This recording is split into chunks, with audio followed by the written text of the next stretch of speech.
It's just water. It's hot out. Stay hydrated. Hi, I'm Gary Hodges. I'm the creator of Dinosaurs vs. Marsbots, and yes, I wrote a comic book.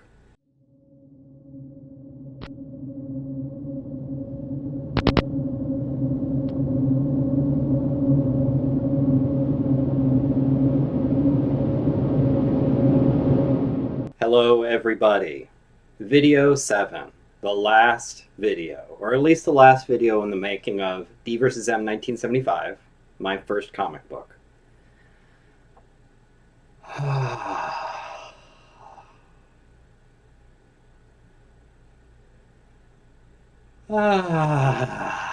Before we start, yes, comic is on sale now at my Etsy shop.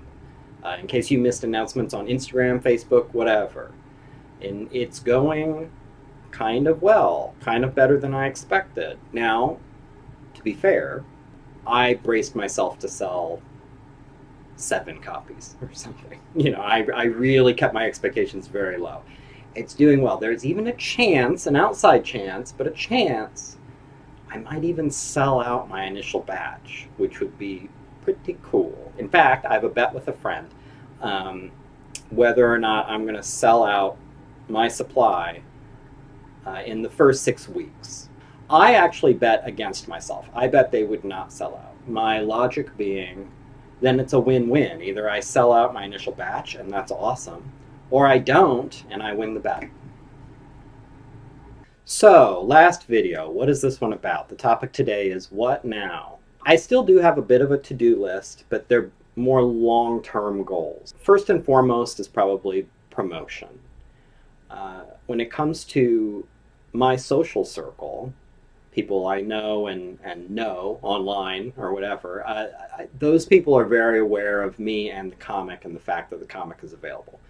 Outside the circle, I haven't quite penetrated. So now I need to actually, for the first time, try and figure out how to bridge that gap, get out there a little bit, get seen by more people, not in my immediate circle or in that second degree of separation, like get a little bit outside. People I don't even know, I've never even met, somehow are coming across my comic. The way that I'm most interested in right now is I would like to maybe pass the comic around to any websites or YouTube channels or whatever where they're reviewing indie comics. It's a little scary, of course, because you're putting your work out there for critical evaluation. But at the same time, I'm reasonably confident about it. I've seen the indie comic landscape and I've seen my work, and believe me, I have very little self-esteem, but I do feel like, look, it holds its own. It definitely can exist in that ecosystem. Sending it out to review sites for them to look at it and talk about it and show it off, I think that would be a way to get it in front of more people. Next, and this is something I've been talking about for months and I've just been putting it off because I've had a lot of other things I've been working on, is a website. Dinosaurs vs. Marsbots needs a website. Or I need a website with a part of it that's Dinosaurs vs. Marsbots. I haven't decided which of those yet, so I need to figure that out, and then I need to do that finally. A little bit longer term, I have applied for an Artist Alley table at Phoenix Fan Fusion, I guess that's the name, 2019, which would be presumably May or something next year. I don't remember the dates offhand. So that's kind of exciting. It'll be the first time I've done a convention in a while because I wanted new products to sell at the convention. And remember, if you go all the way back to video 1, I wanted a comic. People wanted a comic, and I wanted a comic before I did a convention again. Whether I go to the show or not, I'm assuming I'm going to go to the show. But even if they say, no, we're all booked up, which would be kind of weird, but okay. No matter what, there'll be convention season activity around Dinosaurs vs. Marsbots, which I've already been thinking about. I would like to do a variant cover for DvsM 1975. Now, you've all seen by now the default normal cover many times. When I was working on this, as I've talked about, I was thinking about retro comics, kind of pulpy sci-fi horror comics, old UFO comics. as an influence, and I loved the idea of doing a cover that fit that genre. I want to do a retro, vintage, a little exploitative kind of period cover, one that looks a little distressed, one that has the kind of absurd font in the title. I think the cover will have, the classic woman in peril with aliens marauding her. Like, I want to have that old school looking comic. I might even go a step further, and with that variant, maybe do the pages on newsprint. Hard to say. Maybe even save a little bit of money on printing and let the printing be a little dodgy so it looks like an old comic. That's sort of my idea for a summer exclusive next year.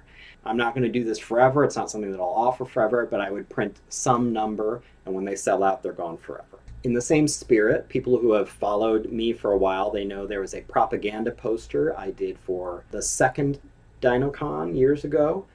It was popular. People really like it. They still like it. Though that was technically a DinoCon exclusive, and so I've never reprinted it. But people really like it, so I thought, well, maybe I'll do a Phoenix Fan Fest exclusive, the same print but a color variant. And then finally, what I've been meaning to do forever, and I just need to finally get off my ass and do, is I want to do a new edition of the Coloring and Activity book for two reasons. One, it never included all the Series 3 aliens and dinosaurs. Because I hadn't done Series 3 yet when I did the coloring book. Furthermore, a common data point I got back talking to customers about the activity book is that they loved it, they had fun with it, but it's printed a little too nicely where they feel weird coloring it. The paper is a little too good, the cover is a little too good, it was a little expensive. They had not everyone, but a lot of people had a hang up about buying this thing for whatever I was selling it for, $12 or something, and then taking crayons and coloring it, or taking markers and coloring it. They just didn't want to do that. I get it. What I would like to do in time for convention season next summer is reissue with all the Series 3, the dinosaurs and aliens that are missing. I think maybe a smaller version, not the 8.5 by 11 I have now, a smaller one, on newsprint, cheap printing. So it feels like a floppy, disposable, like a coloring book, and I can sell it for cheaper. People will have no qualms about marking it up or tearing it up or coloring or whatever. That all sounds kind of fun, right? I'm kind of excited about those things. Then, last but certainly not least, sometime in the next few weeks, I want to officially get started on writing the script for the next comic. Now I sort of understand what women are talking about when they want to have a second kid, but they know everything that goes into that. I don't know how many of these I'm going to do. As you know, I laid out at least 7 plots in my own notes and head. Like, these are comics I could write. The original vision was to do all of them. I don't know if I'll ever do all of them. I've done 1 now. I like the idea of at least doing 2. 2 sounds right, and especially knowing the story for the second one, I think it'll be a nice pairing. I'm not going to tell you anything about it right now other than it'll be DvsM 1997. We're taking a big time jump. We're skipping ahead a bunch of years. You're going to see a totally different part of the Dinosaur-Martian War. DvsM 1975 was the very beginning of things going wrong. Anyone who was disappointed that there weren't dinosaurs or Marsbots in DvsM 1975 will be pleased with DvsM 1997. So that's what's next for me. Those things. I don't know if that sounds like a lot. I don't know if it sounds like I'm heaping stuff onto myself. And in a way I am. But I have to admit, I've been working on this for, as I've said before, about a year, however long it's been.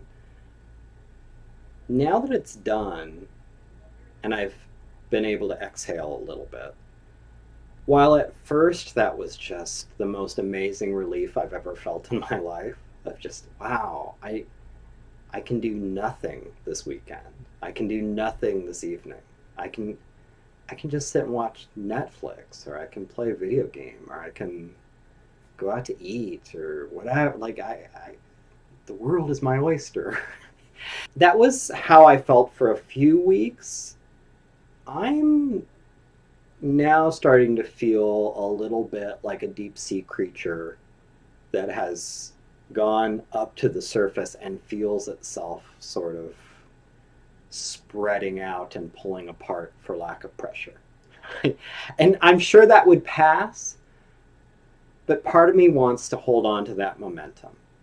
And this is like, I need to go with this, and I need to go ahead. If I'm still feeling like, yeah, maybe I could do another comic, then I should do it, because that won't necessarily hold. And even though I do want to maintain this lifestyle of working on things, it doesn't necessarily have to be the comic. There are lots of other projects I've wanted to get back to, but the comic is in my head right now. It's in my blood right now. It's in my brain all the time. I have a very clear idea of what the next one would be. I think it would be neat. I'm excited to do it, and who knows how long that will hold, so I better strike while the iron is hot. So it's happening. So that's all I have for the topic this time, guys. Comic is on sale. That's awesome. People are buying it. That's cool too. People seem to be liking it. That's also cool. And I've figured out what I need to do next. So now, this is normally where we would transition to Q&A. There's only one question left. It's a big question, and I want to save it for the last video, and where it was the only question I was answering, because there's a little bit of a story involved. So make yourself a little bit of tea, get comfortable. It's story time with Gary Hodges. This question comes from Jeremy. Jeremy, we know from being the stand-in for Young Man in Black for the comic. He asks, what would you say was the catalyst and inspiration to achieving your goal and completing such a task as DvsM? Other people also asked, like you alluded to the fact that there are other projects that you've never finished, but this one you were going to finish no matter what. Why? What was the difference? What motivated you to do that? It's a question I was wondering if someone would ask, and it was a question I was wondering if someone asked, would I actually answer it? Because there's a little bit of a story, and it's a little personal. So about a year ago, I had a little bit of a health scare. I went to the doctor with abdominal and chest pain, which I attributed to reflux. I'd had reflux my whole life, so I felt like I was an expert at recognizing it, and that's what I was seeing it as. I went to my doctor, I explained my symptoms, so she did her exam, and she's like, I think you're right, I think it's reflux. What I'm going to do is I'm going to give you a prescription for basically a Prevacid, and we're going to try that for 6 weeks and see how that goes, and, just let me know. But just to be safe, you're a 40-something-year-old man presenting in my office complaining of chest discomfort. I need to rule out cardiac. I need to do my due diligence. And I said, I understand. Sure, let's do that. She said, so I'm going to give you an ECG, also known as an EKG. The girl rolls the cart in, they put all the little sensors on me, and they do the test, and then I'm sitting there, then they're done, and she's pulling all the sensors off, and she's like, all right, you can put your shirt back on, and doctor will be back in a second. It's like, all right. So I get dressed. Doctor comes back in. She's got, reports from the ECG machine in her hand, and she goes, so the machine is saying that you have possibly had a heart attack recently. I don't remember exactly what my first words were to her, but I think it was something like, I feel like I would know if I'd had a heart attack. And she said, I think you would too. Look, this is just what the machine is saying. The machine can say that for lots of different reasons. We can get to the bottom of this right away. What we do is we draw some blood. And if you've had a heart attack, there should be all these things in your blood that get released when you have a heart attack. And we'll be able to look at that and measure that and see if you've had a heart attack. And I said, all right, let's do that. And she said, you have a choice. I can either draw blood here in the office and we'll send it to the lab. And it'll be a couple days, but then you'll get the results. Or if you don't want to wait, you can go to the ER and they can draw your blood there and you'll know the answer in an hour or two. And I said, I am not the temperament to wait a couple days to see if I've had a heart attack. I want to know today. I want to go to the hospital. I want to go to the ER. And she said, I would probably do the same thing. What hospital is convenient for you? Because I can call ahead and let them know you're coming, let them know what you need done, and we'll get this going. And now my doctor's office is way up north Scottsdale. It's like Shea and Scottsdale Road. And I live more in eastern Phoenix. So I was thinking about it, and I said, well, the hospital in Scottsdale and Osborne is probably most convenient for me. And she says, oh, no, that's too far. No, there's a hospital just a couple blocks away. You should go to that one. Well, now, I wasn't freaked out before. Now I'm freaked out. Like, now I'm, language alert, fucking freaked out. If the 15-minute drive to my hospital is a little too far, better go around the corner. It's like, what the, am I dying? Am I dying right now? So she calls ahead to this hospital, and I drive over there, sort of sleepwalking, like just freaking as I'm driving, just like, what is going on? Driving there, going to the ER. There's people there who are dying. There's people there who have been in car wrecks coming in, and I'm sitting there waiting to be admitted. They pull me in the back. I tell them the whole story, and they said, all right, well, we're going to give you another ECG. We're going to draw your blood, and we're also going to do a chest x-ray, just to be sure. And they said, all right, okay. So they did all those things, and then they put me in the ER where I'm in the bed with the shower curtain thing, and I'm just sitting there waiting.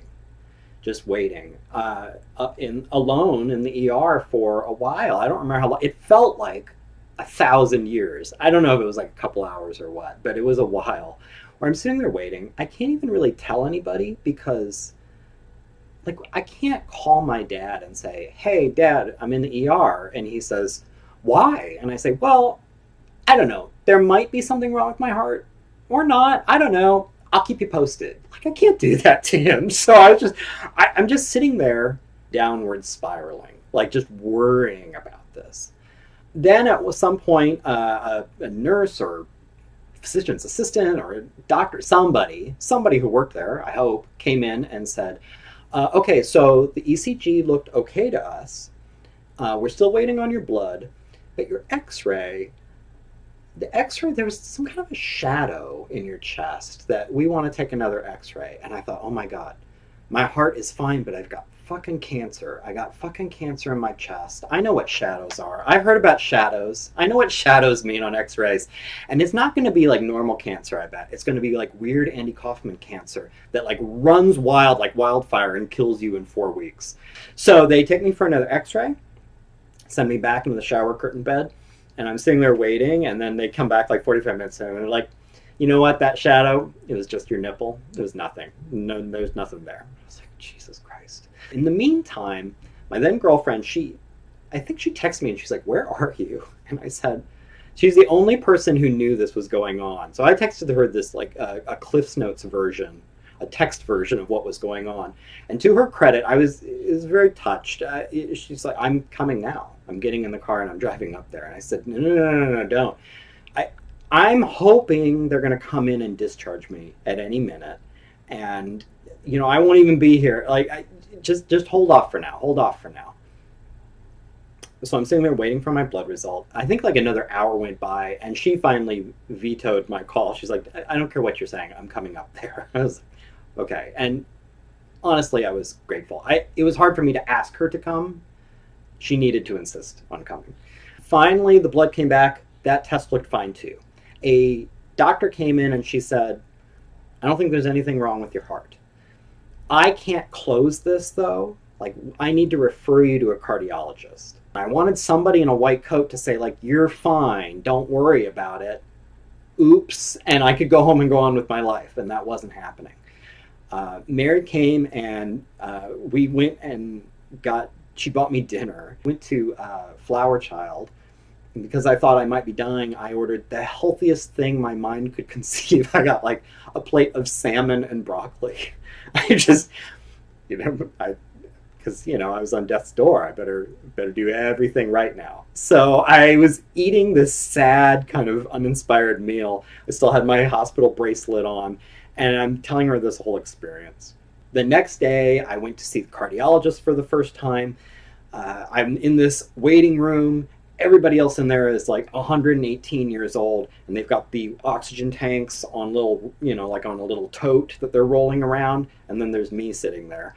I go into the office. He comes in, and the first thing he says, he just looks bemused, and he says, "You're too young to be here." And I said, "I think so too. Tell me what's going on." Tell him the whole story. He also has all the tests. Well, we're going to give you another ECG. We're going to draw more blood. I'm going to give you a stress test.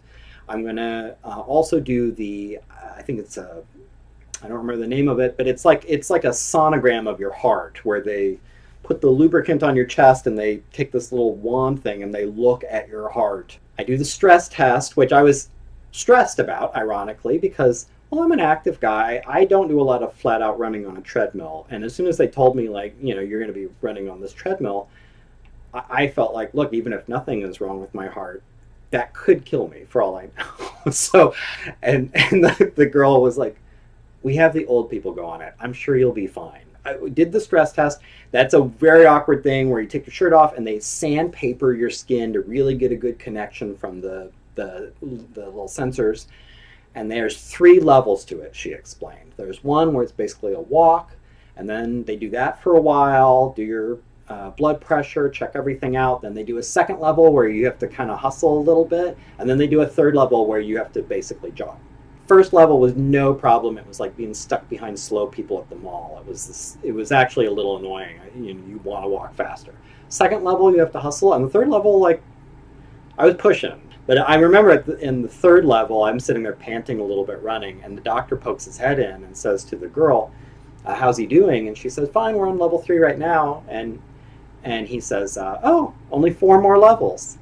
And I looked at him, I gave him this look, and he was like, just kidding, part of the stress test. Just part of the stress test. And I was just, this fucking guy. I'm all done, I'm putting my shirt back on, and I say to her, "Look, I get that you probably can't tell me what you're seeing.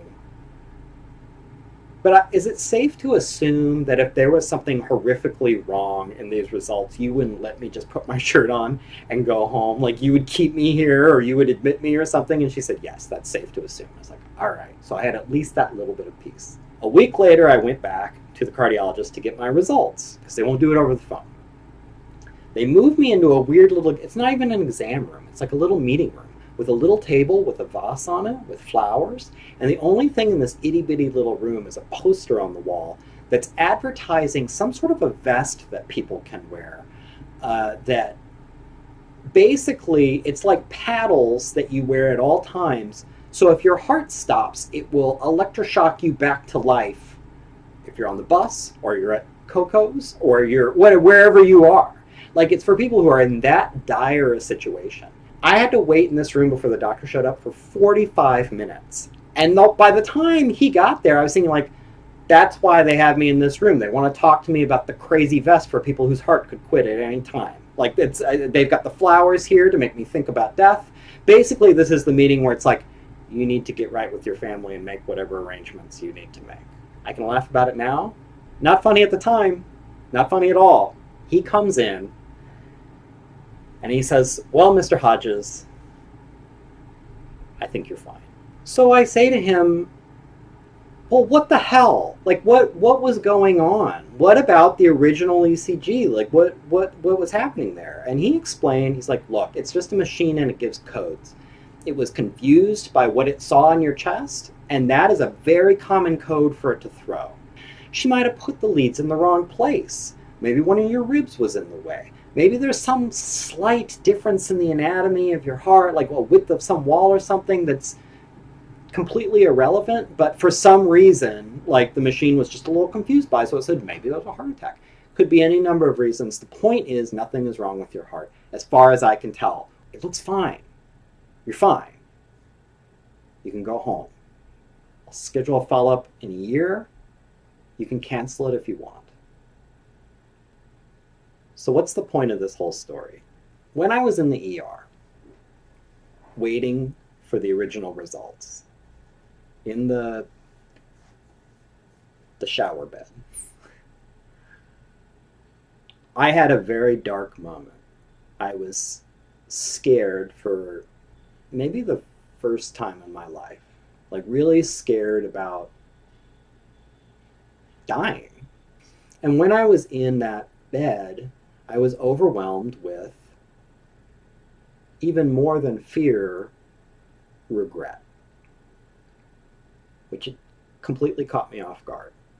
I didn't expect to be the guy who, on his deathbed, would feel a lot of regret. And it wasn't the sorts of things I expected I would regret.